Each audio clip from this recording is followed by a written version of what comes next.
Everyone, this side Srishti Tyagi. Welcome back to Srishti science classes. आज की video होने वाली है class 10 chapter acid bases and salts का पार्ट 2। लास्ट वीडियो में हमने पढ़ा था न्यूट्रलाइजेशन रिएक्शन तक। आज हम उसके आगे की चीजें कवर करेंगे, तो चलिए स्टार्ट करते हैं।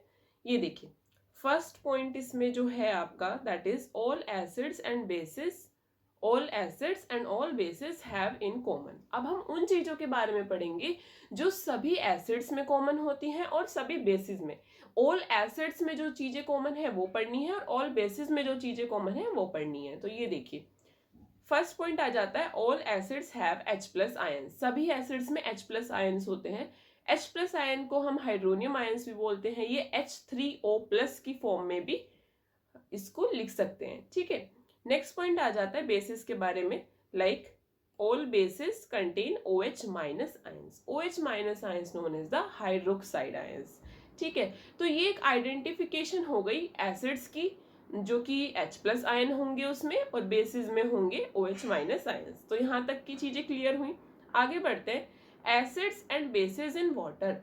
अगर हम एसिड और बेस की रिएक्शन इंडिविजुअली अलग अलग वाटर के साथ कराते हैं तो क्या होगा, क्या रिजल्ट हमें मिलेगा, वो चीजें यहाँ पर देखेंगे। ये देखिए, HCl प्लस H2। HCl क्या है, एक एसिड है। कौन सा एसिड, कौन सा एसिड है, HCl स्ट्रॉन्ग एसिड है, ठीक है। HCl प्लस H2O कराते हैं तो हमें मिलता है H3O प्लस। H3O प्लस क्या है, याद कीजिए, अभी जस्ट मैंने बताया था H प्लस आयंस, ठीक है, plus Cl minus. It means किसी भी एसिड को हम डिसॉल्व करेंगे वाटर में, उसका एक एक्वस सॉल्यूशन प्रिपेयर करेंगे तो वो अपने आयंस में डिसोशिएट हो जाएगा। और आयंस कितने टाइप के हैं, कैटायन और एनायन।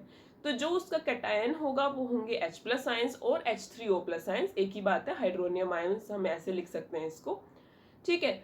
और दूसरा उसका एनायन होगा जो उस एसिड का पार्ट होगा, ठीक।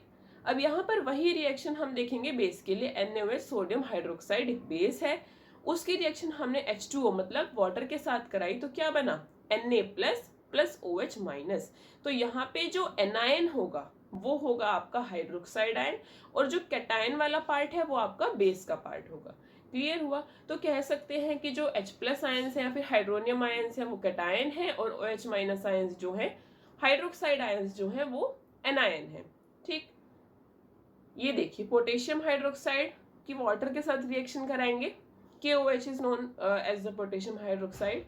इसकी रिएक्शन में H2O से कराते हैं तो हमारा बनता है कैटायन और एनायन में ये डिसोशिएट हो जाता है। डिसोशिएट मतलब टूट जाना, ब्रेक हो जाना, ठीक है। तो ये बना आपका K plus plus OH minus. OH minus is the identification of base and K plus उसका कैटायन वाला पार्ट हो गया। सिमिलरली मैग्नीशियम हाइड्रोक्साइड के लिए हम अगर रिएक्शन कराते हैं H2O के साथ, वाटर के साथ, तो ये बनता है Mg2 प्लस एक्वस फॉर्म में और 2OH माइनस। 2 जो मोल्स हैं उसके किसके हैं, OH माइनस के। समझ आया अच्छे से, ठीक है। अब ये रिएक्शंस जो हैं वो एक्सोथर्मिक होती हैं। ये एक्सोथर्मिक क्यों होती हैं वो यहाँ पर समझो। एक्सोथर्मिक वो रिएक्शंस होती हैं जिसमें एनर्जी या तो रिलीज हो रही है in the form of heat और एनीथिंग, एनर्जी आपकी रिलीज हो रही है, कंज्यूम ना होकर रिलीज हो रही है प्रोडक्ट साइड पे। तो उस टाइप की रिएक्शंस को हम क्या बोलते हैं, एक्सोथर्मिक। एक नोट पॉइंट मैंने लिखा है यहाँ पे, मिक्सिंग एसिड और base with water decrease the concentration of hydronium ions और hydroxide ions per unit volume and this is known as dilution. अब ये बात तो लिखी गई, इस बात को समझना बहुत इंपॉर्टेंट है। ये देखिए, सपोज करो आपके पास एक उसमें बीकर में वाटर है, ठीक है, और एक आपके पास एसिड की बोतल है। तो आप क्या करोगे, पानी में एसिड डालोगे या फिर आप पानी को एसिड में डालोगे। Think about it. कुछ लोग कहेंगे कि हम पानी में एसिड डालेंगे और कुछ बोलेंगे एसिड में पानी डालेंगे, ठीक है। तो सबके अपने अपने व्यूज होंगे। अब यहाँ पर आपको रीजन सोचना है कि आपने जो आंसर दिया है उसके पीछे का रीजन क्या है। And the correct answer is कि हम एसिड को ड्रॉप बाय ड्रॉप डालेंगे वाटर के अंदर, ना कि हम वाटर को डालेंगे एसिड में। अगर हम वाटर को एसिड में डालेंगे तो एसिड अपनी कंसंट्रेटेड फॉर्म में है, रिएक्टिव फॉर्म में है, तो एकदम से स्प्लैश हो जाएगा, बर्न हो सकता है, आपको हार्म पहुंच सकता है। तो ये केस बिल्कुल भी सही नहीं है, हमें ऐसा बिल्कुल नहीं करना है। हमें ड्रॉप बाय ड्रॉप करके स्लोली स्लोली एसिड को ऐड करना है वाटर में। और जब हम इस प्रोसीजर को ऐड करेंगे, प्रोसीजर को फॉलो करेंगे, तो देखो क्या होगा कि एसिड की जो कंसंट्रेशन है ना, कंसंट्रेशन मतलब जो उसकी थिकनेस है, जो उसका अमाउंट है, वो थोड़ा कंसंट्रेशन कम होती चली जाएगी और वो डाइल्यूट हो जाएगा। डाइल्यूट मतलब पतला हो जाएगा, और उसकी वजह से जब भी कोई चीज डाइल्यूट होती है, कैसे डाइल्यूट होती है, जब हम वाटर के साथ उसको ऐड करते हैं, और फिर क्या होगा, उसमें जो आयंस हैं, जो उसकी आइडेंटिफिकेशन है, जैसे एसिड में H3O+ है, तो उसकी कंसेंट्रेशन कम हो जाएगी। सेम फॉर बेस, अगर हम बेस का डाइल्यूशन करते हैं, डाइल्यूशन मतलब सिंपली आपको पता चल गया कि वाटर के साथ उसको मिक्स करना, ठीक है, वाटर में ड्रॉप बाय ड्रॉप करके उसको ऐड करना, तो बेस में भी डाइल्यूशन हो जाएगा और उसमें OH- की कंसेंट्रेशन रिड्यूस हो जाएगी। तो ये बहुत इंपॉर्टेंट पॉइंट है, इस पे बेस्ड क्वेश्चंस आगे हम डिस्कस करेंगे, तो ये आप याद रखना, ठीक है। आगे देखते हैं, यहाँ पर जो अब हमारा टॉपिक आता है that is strength of acids and bases. अभी आपने देखा होगा कि मैं कुछ वर्ड्स यूज कर रही थी कि एक स्ट्रॉन्ग एसिड है, एक वीक एसिड है, तो हमें कैसे पता चलेगा कि एसिड स्ट्रॉन्ग है या वीक है? तो हम उसको चेक करेंगे कि वेदर द एसिड और द बेस इज स्ट्रॉन्ग और वीक। कैसे चेक करेंगे? कुछ क्राइटेरियाज हैं जो हमने बनाए हैं उसको चेक करने के लिए। तो यहाँ पर जो हम डिस्कस करने वाले हैं that is pH scale. PH scale क्या होता है? पीएच स्केल एक लाइक स्केल है, एक स्पेसिफिक पेपर का ये बना होता है, तो is use to measure the hydronium ion concentration. Hydronium ion मतलब H3O+ और H+, ठीक है, उसकी कंसंट्रेशन कितनी है उस एसिड में, तो ये हम पता लगाएंगे इस स्केल के थ्रू। अब खुद से थोड़ा सा रिमाइंड करो, फ्लैशबैक में जाओ कि जो अगर अभी हमने जस्ट पढ़ा था कि डाइल्यूशन के टाइम पे जब अगर एसिड पतला हो जाता है, कम कंसंट्रेटेड है, डाइल्यूटेड है, तो कंसंट्रेशन कम हो जाती है, और जितनी कम कंसंट्रेशन होगी उतना वीक एसिड होगा, जितनी ज्यादा कंसंट्रेशन होगी H+ आयंस की उतना स्ट्रॉन्ग एसिड होगा, ठीक है। अब यहाँ पर देखो, जैसे ये एक स्केल है, इस पे ना 1 से लेके 0 से लेके बेसिकली 14 तक वैल्यूज लिखी होती हैं। 7 पे जो है वो है आपका न्यूट्रल पॉइंट, कि यहाँ पर कोई भी चीज होगी तो वो न्यूट्रल होगी, ठीक है। उसके अलावा आपकी जो ये इधर 7 से कम है वो होंगी आपकी एसिडिक कैरेक्टर, और 7 के बाद 14 तक आपका होगा बेसिक कैरेक्टर। जैसे जैसे हम 7 से 0 की तरफ चलेंगे, 7 से 0 की तरफ चलेंगे तो एसिडिक कैरेक्टर इंक्रीज होगा। सिमिलरली 7 से 14 की तरफ चलेंगे, आगे बढ़ेंगे, तो बेसिक कैरेक्टर इंक्रीज होगा। इसका मतलब कोई चीज अगर मेरे पास दो वैल्यूज में आपको दे रही हूँ, सपोज 1 एंड 6, तो कौन ज्यादा एसिडिक होगा? अभी हमने पढ़ा 7 से जैसे जैसे 0 की तरफ चलेंगे तो एसिडिक कैरेक्टर इंक्रीज होगा, मतलब 0 के पास वाली वैल्यू ज्यादा एसिडिक होगी।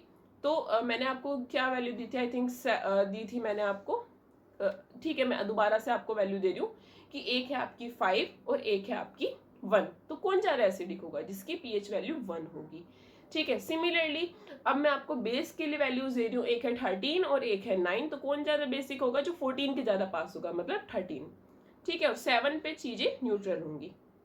उसके बाद देखिए यहाँ पर आप, higher the hydronium ion concentration lower will be the pH. PH के साथ उल्टा है, जितना ज्यादा H+ आयन की कंसेंट्रेशन होगी उतनी पीएच कम होगी और उतनी ज्यादा एसिडिक कैरेक्टर उस चीज के अंदर प्रेजेंट होगा। जैसे अभी मैंने बताया था 3 वाली चीज ज्यादा एसिडिक होगी इन कंपैरिजन टू 5, ठीक है।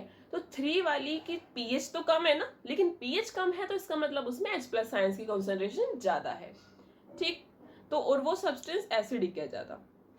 अब आता है आपका importance of pH in daily life. जो पीएच है, हाइड्रोनियम आयन की कंसंट्रेशन है, उसका डेली लाइफ में क्या इफेक्ट है, क्या यूज है, क्या इंपॉर्टेंस है, वो सब चीजें यहाँ पर डिस्कस करेंगे। ये देखिए पहला पॉइंट आ जाता है, pH of our body is 7 to 7.8। जो हमारी बॉडी की पीएच होती है वो 7 to 7.8 है, इस पर ही हम सर्वाइव कर पाते हैं। अदरवाइज इससे कम होती है तो हम एसिडिटी से सफर करते हैं, और इससे ज्यादा पे भी हमारे लिए प्रॉब्लम्स क्रिएट होती हैं, ठीक है। नेक्स्ट पॉइंट आ जाता है, if pH is less than 5.6। अगर पीएच जो रेन होती है उसमें वाटर की पीएच अगर 5.6 से कम है तो उसका मतलब ये है कि वो रेन एसिडिक है। अब वो वाटर बह के कहाँ जाएगा? रिवर्स में जाएगा, तो रिवर्स का वाटर भी एसिडिक हो गया। रिवर्स में एक्वेटिक एनिमल्स थे, सर्वाइव कर रहे थे, एक्वेटिक प्लांट्स एंड एनिमल, तो उनके लिए वो पीएच हार्मफुल होगी और वो सर्वाइव नहीं कर पाएंगे। That will be a threat to aquatic life. Clear? Next point is pH of normal soil is 5.5 to 7.5। ये एक एक्टिविटी है एनसीईआरटी में, इस पर पूरा एक्टिविटी करने के बाद ये कंक्लूजन निकाला गया कि जो नॉर्मल सॉइल है जिसमें most of the plants grow कर रहे थे, तो उसकी पीएच थी 5.5 से 7.5, ठीक। Next point is our stomach produce HCl। हमारा स्टमक भी HCl प्रोड्यूस करता है, ये सोचने वाली बात है ना कि हमारे अंदर भी एसिड प्रेजेंट है, बट जरूरी नहीं कि वो हमारे लिए हार्मफुल ही हो। तो इसमें लिखा है हेल्प इन डाइजेशन। तो वो एसिड क्या करता है, डाइजेशन में हेल्प करता है कि हम जैसे कुछ चीज़ें बहुत स्ट्रोंग होती हैं कि इजीली डाइजेस्ट नहीं हो पाती, टफ टू डाइजेस्ट होती हैं, तो उसको डाइजेस्ट करने में HCl हमारी हेल्प करता है। बट ड्यूरिंग इनडाइजेशन, अगर हम सफर कर रहे हैं इनडाइजेशन से, तो उस टाइम पे क्या होगा, बॉडी की ना प्रॉपर्टी है सेल्फ हीलिंग की, कि बॉडी खुद को खुद ठीक करना चाहती है। तो उस टाइम पे क्या होगा कि HCl ज्यादा प्रोड्यूस होगा, और अगर HCl ज्यादा प्रोड्यूस होगा तो हमें एसिडिटी हो जाएगी। Most of the people suffer from acidity ना, वो इसलिए क्योंकि हमारी जो लाइफस्टाइल है वो बिल्कुल बदल चुका है। हम बहुत सारी ऐसी चीजें खाते हैं जो हमारे लिए इजी टू डाइजेस्ट नहीं है, फिर बॉडी ज्यादा HCl प्रोड्यूस करती है, और जब बॉडी ज्यादा HCl प्रोड्यूस करती है तो क्या होता है, एसिडिटी।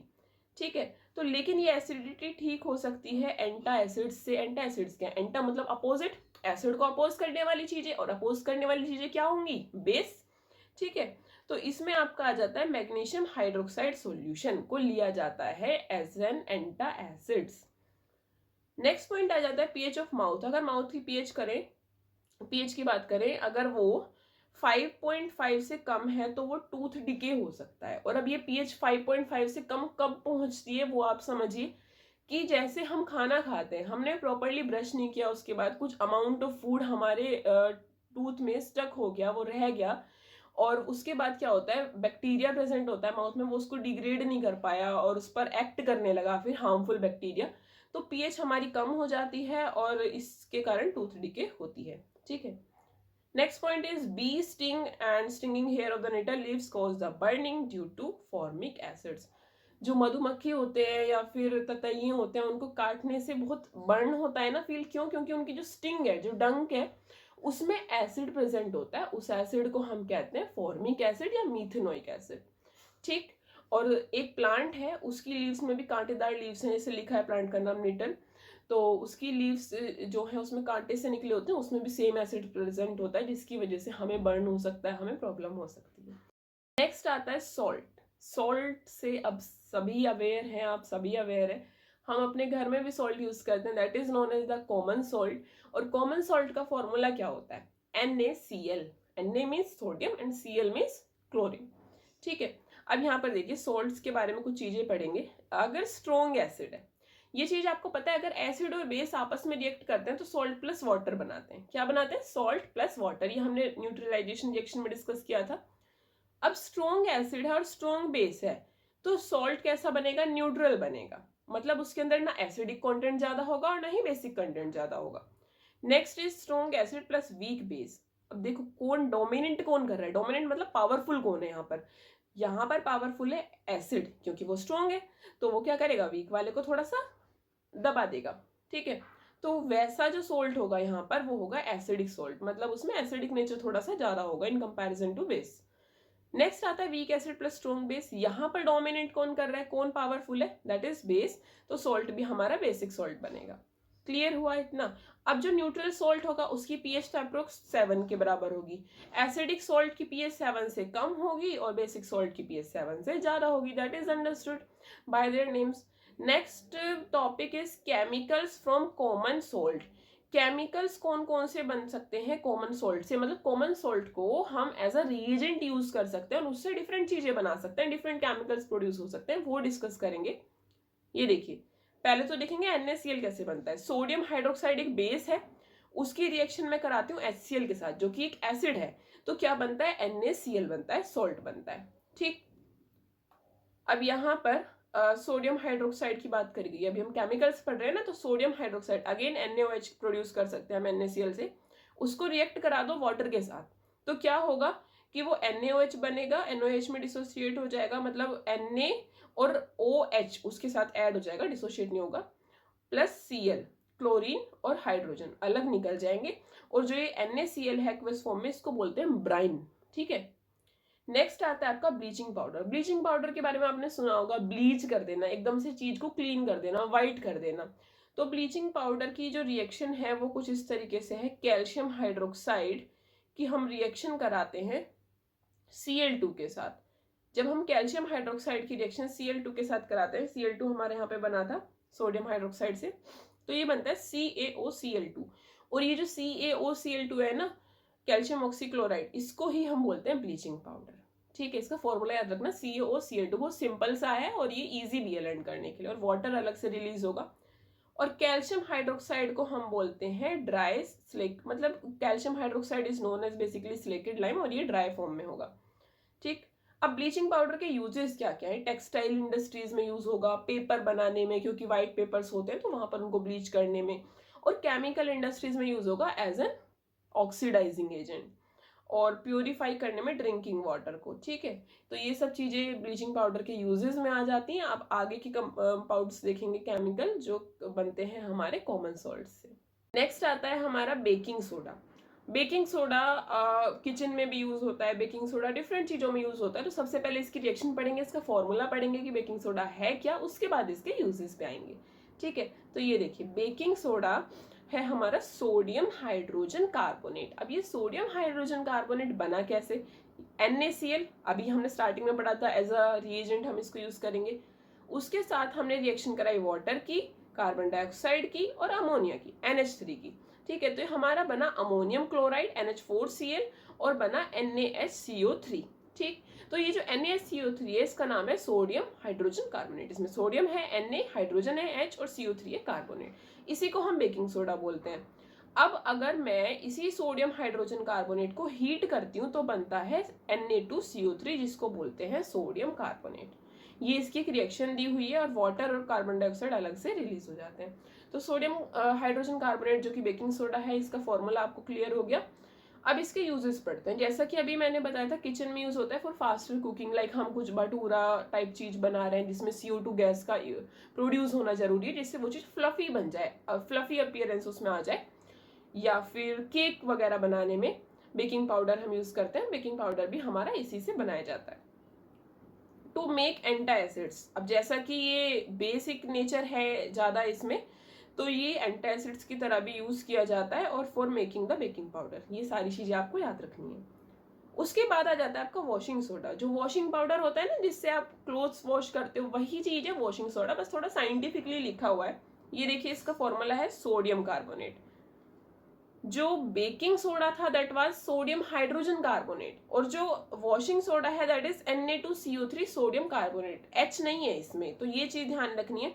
उसके साथ हम अभी इसका फॉर्मूला बनेगा, मैं बताऊंगी कि किस तरीके से बनेगा। अगर मैं सोडियम कार्बोनेट की रिएक्शन कराती हूँ 10 मॉलिक्यूल्स ऑफ वाटर के साथ, तो हमारा बनता है Na2CO3.10H2O। तो ये जो 10H2O है ना, ये है water of crystallization, number of water molecules present है उसमें पर यूनिट वॉल्यूम में, तो वो उनके साथ मिक्सअप रह के जो कंपाउंड बना है दैट इज वॉशिंग सोडा।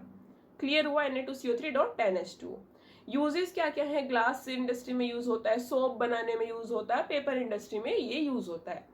उसके बाद remove the water hardness. Water hardness मतलब कि किसी किसी एरिया का रीजनल प्रॉपर्टीज की वजह से वाटर हार्ड होता है, जिसकी वजह से क्लोथ्स इजीली नहीं वॉश हो पाते, मिसल्स नहीं बन पाते, मिसल्स मतलब झाग नहीं बन पाते, और हार्ड होता है वो हमारे लिए क्लोथ्स को वॉश करना। तो सोप की बजाय हम एक डिटर्जेंट मतलब वॉशिंग पाउडर यूज करते हैं, तो it will be better for us, क्योंकि वो वाटर की हार्डनेस को रिड्यूस करता है, और as a cleaning agent use किया जाता है वही चीजों को साफ करने में। ठीक, आगे एक और चीज बचती है, वो देख लेते हैं अब हम। आता है हमारा क्रिस्टल्स ऑफ सोल्ट। अभी मैं थोड़ी देर पहले आपको कुछ बता रही थी वाटर ऑफ क्रिस्टलाइजेशन, ये थोड़ा थोड़ा उसी से रिलेटेड है। यहाँ पर देखो, ड्राई कॉपर सल्फेट की अगर मैं बात करूँ, एक एग्जांपल है छोटा सा, ड्राई कॉपर सल्फेट है, उसमें मॉइस्चर का कोई कंटेंट नहीं है अगर, तो उसका कलर होगा व्हाइट।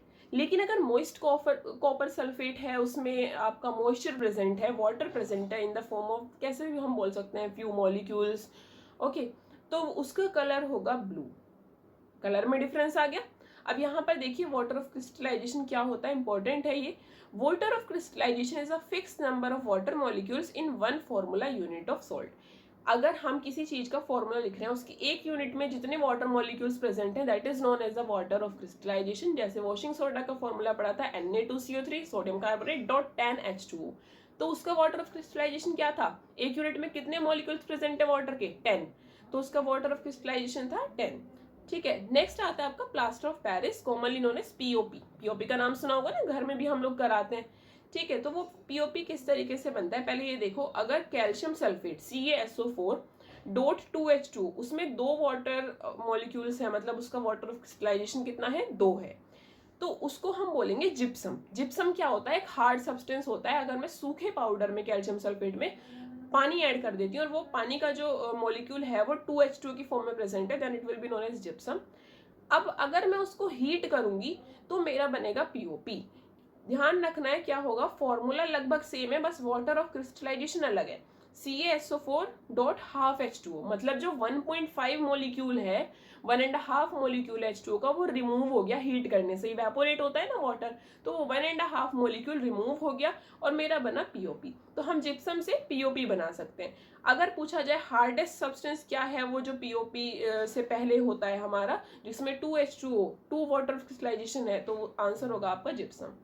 यूजेस क्या क्या है पीओपी के, जैसे टॉयज बनाने में और हमारे हाउस की सीलिंग क्रिएट करने में, रूफ सीलिंग में, डेकोरेटिव आइटम्स में, रिपेयर, फ्रैक्चर जो हो जाता है तो डॉक्टर्स उसके ऊपर भी प्लास्टर करते हैं ना, that is also made up of POP substance, plaster of Paris. Clear हुआ? तो ये था इस पूरे चैप्टर के बारे में। इसी के साथ आपका चैप्टर खत्म होता है। नेक्स्ट वीडियो जो होगी उसमें मैं कुछ एक्सरसाइज क्वेश्चंस डिस्कस करूंगी, उसका आपको सॉल्यूशन दूंगी इन डिटेल। तो आप नेक्स्ट वीडियो का वेट करना। अगर आपको वीडियो अच्छी लगी तो please like my video and also subscribe my channel for the latest updates and press the bell icon. That's all for today. Thank you.